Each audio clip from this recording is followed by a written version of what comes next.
தமிழக வரலாற்றில் புதிய திருப்பம். யாரும் எதிர்பாராத ட்விஸ்ட் அப்படியே மாறியது. தமிழக வரலாற்றில் தற்போது யாரும் எதிர்பாராத புதிய சம்பவம் அரங்கேறி இருக்கிறது. குறிப்பாக எந்த மக்கள் ஒரு தொழிற்சாலை வேண்டாம் என போராட்டம் நடத்தினார்களோ அந்த மக்களே இப்போது முன்வந்து எங்களுக்கு தொழிற்சாலை வேண்டும் எனவும் குறிப்பாக வீதியில் இறங்கி போராட்டம் நடத்தும் அளவிற்கு மாறியிருக்கிறது தூத்துக்குடி. 2018ஆம் ஆண்டு மூடப்பட்ட ஸ்டெர்லைட் காப்பர் ஆலையின் தாக்கம் இன்று வரை தூத்துக்குடி மக்களின் வாழ்வாதாரத்தில் ஆழமான காயமாகவே இருந்து வருகிறது. ஒரு காலத்தில் தொழில்துறை வளர்ச்சியின் அடையாளமாக இருந்த இந்த ஆலை மூடப்பட்ட பிறகு ஆயிரக்கணக்கான குடும்பங்கள் பொருளாதார பின்னடைவுக்கு தள்ளப்பட்டதாக சமூக அமைப்புகள் தெரிவிக்கின்றன. ஸ்டெர்லைட் இயங்கிய காலத்தில் நேரடியாகவும் மறைமுகமாகவும் சுமார் 30,000க்கும் மேற்பட்டோர் வேலைவாய்ப்பு பெற்றிருந்தனர்.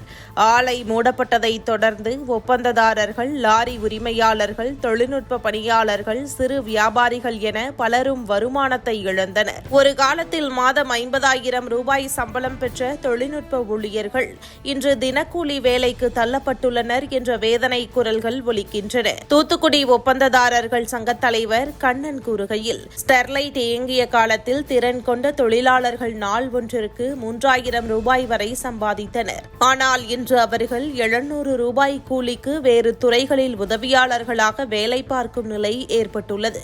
இதேபோல் லாரி உரிமையாளர்கள் சங்கத்தினர் நூற்றுக்கணக்கான லாரிகள் வேலை இழந்ததாகவும் பலர் பிறரின் லாரிகளை ஓட்டும் நிலைக்கு தள்ளப்பட்டிருப்பதாகவும் தெரிவித்துள்ளனர். ஆலையை எதிர்த்து போராடிய சிலரும் இன்று நிலைமையை பார்த்து மீள்திறப்பிற்கு ஆதரவாக குரல் கொடுக்க தொடங்கியுள்ளனர். அப்போது மாசு குறித்த அச்சம் இருந்தது, ஆனால் இன்று வாழ்க்கை சிக்கல்கள் பெரிதாகிவிட்டன என முன்னாள் போராட்டக்காரர்களே சிலர் தெரிவிக்கின்றனர். பெண்கள் உள்ளிட்ட பல முன்னாள் ஊழியர்கள் வேலை இழப்பால் குடும்பங்கள் கடும் பொருளாதார நெருக்கடியில் சிக்கியிருப்பதாக கூறுகின்றனர். மாசு குறித்த குற்றச்சாட்டுகளை முன்னாள் ஊழியர்கள் மறுத்துள்ளனர். 17 ஆண்டுகள் ஸ்டெர்லைட்டில் பணியாற்றிய ஜெயா, பெண்களுக்கு கருவுறாமை, குழந்தைகள் குறைபாடு போன்ற குற்றச்சாட்டுகள் ஆதாரமற்றவை. எங்களுடன் பணியாற்றிய பெண்களின் குழந்தைகள் ஆரோக்கியமாக வளர்ந்துள்ளனர் என விளக்குகிறார். மேலும் ஆஸ்திரேலியா, கனடா, பிரேசில் போன்ற நாடுகளின் உலகத்தர தொழில்நுட்பங்கள் பயன்படுத்தப்பட்டதாகவும் முன்னாள் ஊழியர்கள் சுட்டிக்காட்டுகின்றனர். பொருளாதார ரீதியாகவும் ஸ்டெர்லைட் மூடல் தமிழகத்திற்கும் நாட்டிற்கும் இழப்பாக அமைந்திருப்பதாக ஆய்வுகள் தெரிவிக்கின்றன.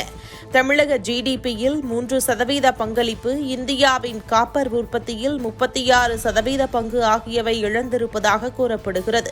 தற்போது இந்தியா தனது காப்பர் தேவையின் 40%த்திற்கும் மேல் இறக்குமதியை சார்ந்திருப்பது தேசிய அளவில் கவலைக்குரியதாக பார்க்கப்படுகிறது. இந்த சூழலில் கிரீன் ரீஸ்டார்ட் என்ற பெயரில் புதிய முன்மொழிவு முன்வைக்கப்பட்டுள்ளது. இதில் மறுசுழற்சி அடிப்படையிலான உற்பத்தி, பாஸ்போரிக் ஆசிட் ஆலை நிரந்தர மூடல், மேம்பட்ட மாசு கட்டுப்பாடு, கடல் நீர் சுத்திகரிப்பு மூலம் கிராமங்களுக்கு குடிநீர் வழங்கல், 100 கோடி ரூபாய் சமூக நலத்திட்டங்கள் போன்ற அம்சங்கள் இடம்பெற்றுள்ளன. மேலும் சுற்றுச்சூழல் தரவுகள் பொதுமக்கள் பார்வைக்கு வெளிப்படையாக வழங்கப்படும் எனவும் தெரிவிக்கப்பட்டுள்ளது. ஸ்டெர்லைட் விவகாரம் இன்று அரசியல் விவாதத்தை தாண்டி தூத்துக்குடி மக்களின் வாழ்வாதாரத்தை கேள்விக்குறியாக மாற்றியுள்ளது. ஆலை வேண்டும், ஆனால் பாதுகாப்பாகவும் சுற்றுச்சூழலுக்கு பாதிப்பு இல்லாத முறையிலும் என்பதே தற்போது எழும் பொதுக்குரலாக உள்ளது. மூடப்பட்ட கதவு மீண்டும் திறக்கப்படுமா என்பது இனி அரசின் முடிவில்தான் உள்ளது.